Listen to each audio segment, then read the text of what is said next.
Lil Baby, It's Only Me. Third studio album from QC recording artist Lil Baby, and this is a great example of what happens when a community builds as one as Atlanta does from within.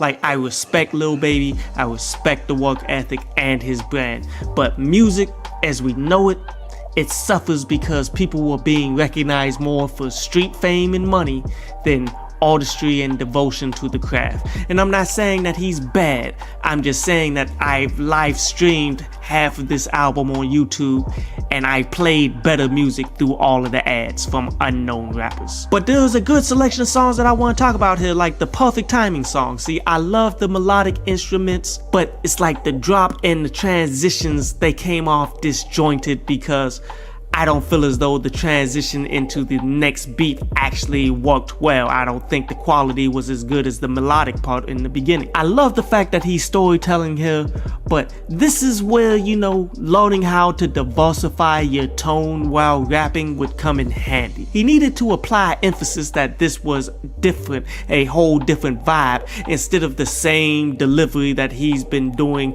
on all the songs, including like a From Now On. The next song I want to talk about is Waterfall Flow, as this is a misconception that people always have along the same lines.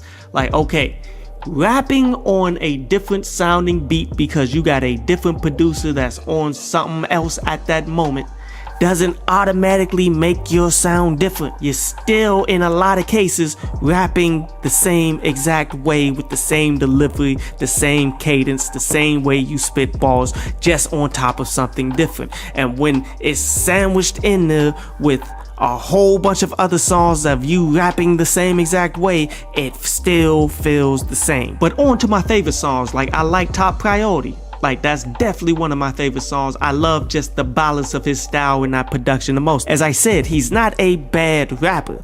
So in some of these cases when he's sounding the same, sometimes it just works because it hits. As he's pretty much just giving us the number one thing that's in his life, which is getting out here and getting his success. And the other song I like off this project would be Russian Roulette, where, you know, that's basically just playing a game for your life, but he's applying that concept to his daily lifestyle. Definitely enjoyed those two most, but there are definitely some joints on here that I just enjoyed the vibe, not so much the songs, but I just find myself nodding to them all the way through, which is like For Real, back and forth with ESTG. Overall, I think it's still a good album, especially for his skill set and what you should expect from him, but in the grand scheme of music, not really. Like, this is one that I would be like, I would listen to all the time, but it's going to sit in the back of my closet too. Like, it might just not get any play on my playlist.